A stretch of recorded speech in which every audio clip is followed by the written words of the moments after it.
Hello दोस्तों, नमस्कार। KPS education centre में आप सबका स्वागत है। आइए आज हम लोग क्लास 7 का साइंस अध्याय 5 पदार्थ में रासायनिक परिवर्तन इसका क्वेश्चन आंसर करेंगे। इससे पहले आप लोग चैनल पर पहली बार आए तो चैनल को लाइक सब्सक्राइब जरूर कर लीजिएगा। आइए इसका हम लोग सॉल्व करते हैं।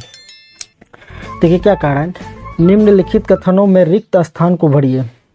तो ये खाली जगह दिया हुआ है, तो खाली जगह में क्या, ऑक्सीजन गैस सुलगती हुई दिया सलाई के जलने में मदद देती है। ख नंबर में रासायनिक परिवर्तन में नए पदार्थ का निर्माण होता है। ग नंबर में है खाने के सोडे का रासायनिक नाम क्या है, सोडियम बाइकार्बोनेट। घ नंबर में जब कार्बन डाइऑक्साइड को चूने के पानी में प्रभावित किया जाता है तो यह कैल्शियम कार्बोनेट के बनने के कारण दुधिया हो जाता है।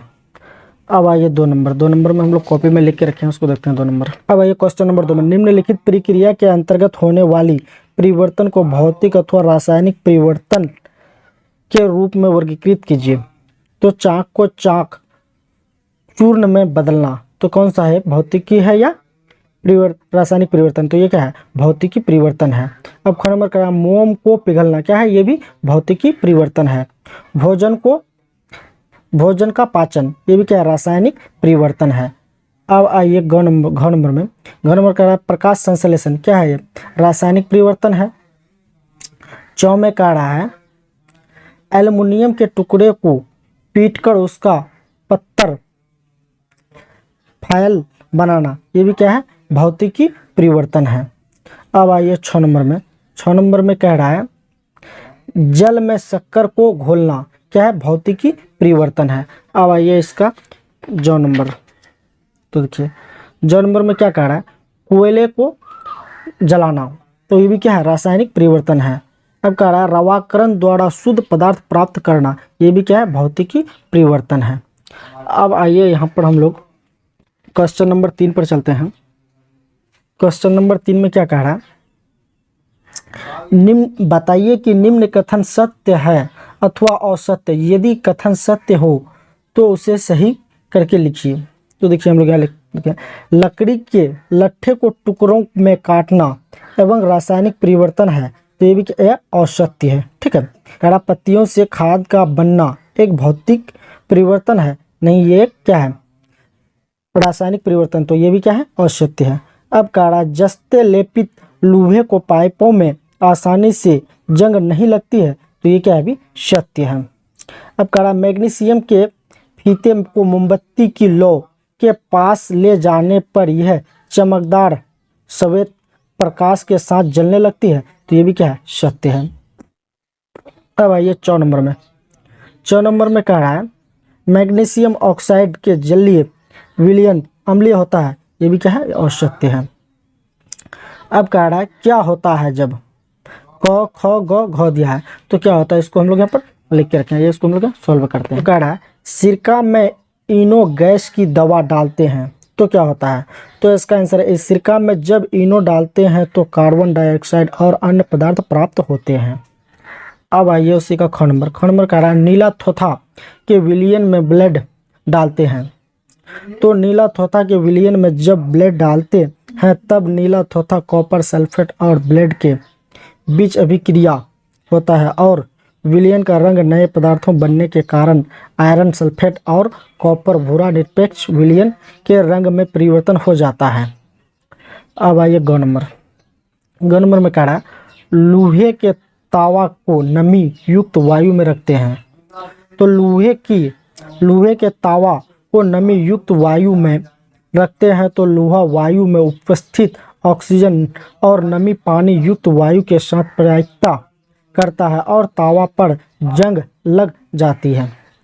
अब आइए इसका घ नंबर।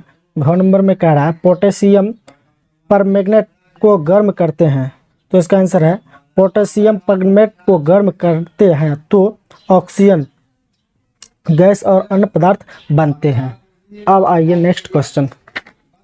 क्वेश्चन नंबर 5 पर चलते हैं। क्वेश्चन नंबर 5 में क्या कह रहा है, देखिए क्वेश्चन नंबर 5 में कह रहा है भौतिक परिवर्तन एवं रासायनिक परिवर्तन में अंतर बतावे, प्रत्येक के लिए एक उदाहरण दीजिए। तो इसको हम लोग यहाँ लिख के रखे हैं। देखिए आंसर, परिवर्तन दो प्रकार के होते हैं, देखिए क्या क्या है, भौतिक परिवर्तन और रासायनिक परिवर्तन। जब किसी पदार्थ के भौतिक गुणों में परिवर्तन होता है, पदार्थ में भौतिक गुणों में परिवर्तन का तात्पर्य होता है उसके आकार, आकृति, रंग, अवस्था आदि गुणों में परिवर्तन होना। उदाहरण के लिए देखिए, जैसे बर्फ गर्म होता है तो पानी, पानी गर्म होता है तो बर्फ, गैस, वाष्प, ठीक है। और इसी का है ऐसा परिवर्तन जिसमें पदार्थ के रासायनिक गुणों में परिवर्तन होता है, ऐसे परिवर्तन को रासायनिक परिवर्तन कहते हैं। इस परिवर्तन में दो या दो से अधिक पदार्थ आपस में क्रिया करते हैं और क्रिया के फल स्वरूप एक नए पदार्थ का निर्माण करता है। उदाहरण के लिए दिया हुआ है, लोहे में जंग लगना। अब दो में कह रहा है यह परिवर्तन अस्थायी है, तो इसका है यह परिवर्तन अस्थायी है, इसमें नए पदार्थ का निर्माण नहीं होता, तो इसमें नए पदार्थ का निर्माण होता है। अब आइए क्वेश्चन नंबर 6 में। क्वेश्चन नंबर 6 में कह रहा है जंग लगने के लिए आवश्यक कारण कौन कौन से हैं? तो इसका आंसर है जंग लगने के लिए ऑक्सीजन और जल अथवा जल वाष्प दोनों की उपस्थिति आवश्यक है। अब आइए क्वेश्चन नंबर 7 में। क्वेश्चन नंबर 7 में क्या कह रहा है, देखिए क्वेश्चन नंबर 7 में कह रहा है जंग लगने से कैसे रोका जाता है? तो इसका आंसर है जंग लगने से बचाने के लिए पदार्थ पर पेंट, ग्रीज की परत या क्रोमियम अथवा जस्ता का लेप चढ़ाया जाता है।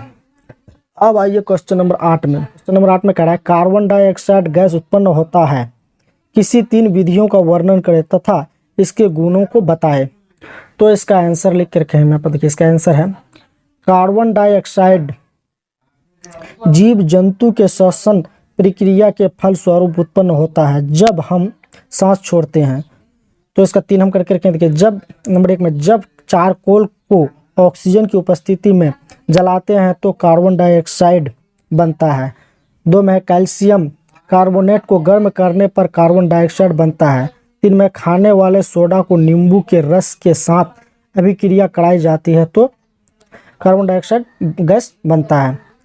यह हवा से भारी है, पौधों को श्वसन क्रिया में चूने जल को दूधिया बनाने में तथा चूना बनाने में सहायक होता है। अब आइए क्वेश्चन नंबर 9 में। क्वेश्चन नंबर 9 में कह रहा है रवाकरण से क्या समझते हैं?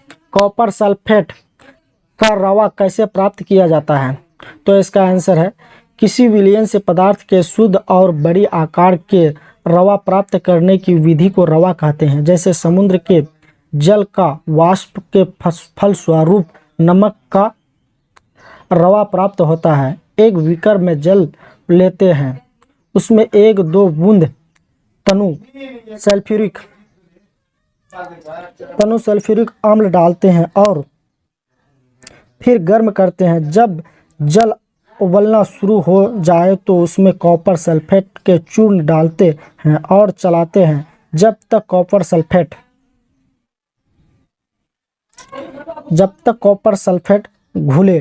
थोड़ा थोड़ा चूर्ण डालते हैं, घुलना बंद होने पर फिल्टर पेपर से छान लेते हैं और ठंडा होने के थोड़ी देर बाद कॉपर सल्फेट के रवा प्राप्त होती है। अब आइए क्वेश्चन नंबर 10। क्वेश्चन नंबर 10 में कह रहा है ऑक्सीजन गैस बनाने की विधि का वर्णन करें तथा इसके गुणों का वर्णन करें। तो देखिए इसका हम लिख के रखे हैं। तो इसका प्रयोगशाला में पोटेशियम परमैंगनेट को गर्म करने पर ऑक्सीजन गैस प्राप्त होता है। एक शीशा या एक परख नली लेते हैं, उसमें के टुकड़े लेते हैं, एक निकास नली लगाकर कार्क से बंद कर देते हैं। निकास नली का संबंध उल्टे भरे हुए शीशे को गर्म करते हैं। ऑक्सीजन गैस गर्म करने पर बनती है और निकास नली होते हैं हुए उल्टे शीशों में बुलबुले के रूप में ऊपर जमा होती है। गुण यह जीव जंतुओं की श्वसन क्रिया ईंधन को जलाने में सहायक होता है। अब आइए क्वेश्चन नंबर 11 में। तो क्वेश्चन नंबर 11 में कह रहा है यूरिया के रवे कैसे प्राप्त किया जा सकता है, वर्णन कीजिए। तो इसका आंसर है यूरिया के लवणों को गर्म करते हैं, तब तक गर्म करते हैं जब तक चिपचिपा न हो जाए। अब बालू के छोटे छोटे कण डालते हैं, थोड़ी देर ठंडा होने के लिए छोड़ देते हैं तो हम पाते हैं कि उजले उजले दाने बन जाते हैं, अतः यूरिया का रवाकरण प्राप्त हो जाता है। अब आइए क्वेश्चन नंबर 12। क्वेश्चन नंबर 12 में कह रहा है, समझाइए कि रेगिस्तानी क्षेत्रों की अपेक्षा समुद्र तटीय क्षेत्रों में लोहे की वस्तुओं में जंग अधिक क्यों लगती है। तो इसका आंसर है, रेगिस्तानी क्षेत्रों में गर्मी अधिक पड़ती है, हवा शुष्क होती है, शुष्क हवा के साथ लोहे में जंग लगने की प्रक्रिया धीमी होती है, जबकि समुद्र तटीय क्षेत्रों में हवा में नमी रहती है और लोहा नमी युक्त हवा साथ तेजी से अभिक्रिया करता है और आयरन ऑक्साइड बनता है, अर्थात जंग लगता है। अब आइए लास्ट क्वेश्चन है, क्वेश्चन नंबर 13। क्वेश्चन नंबर 13 में कह रहा है, आप यह कैसे दिखाएंगे कि दही जमना एक रासायनिक परिवर्तन है। तो इसका आंसर है, दही बैक्टीरिया के कारण जमता है। जब दूध में बैक्टीरिया जाती है तो वह जम जाता है, दूध अपना गुण खो देता है, दही से पुनः दूध की प्राप्ति नहीं करते हैं। दही को कुछ दिनों तक छोड़ देते हैं तो उसमें गैस निकलती है, गैस निकलना रंग में परिवर्तन होना सूचित करता है कि दही का जमना एक रासायनिक अभिक्रिया है।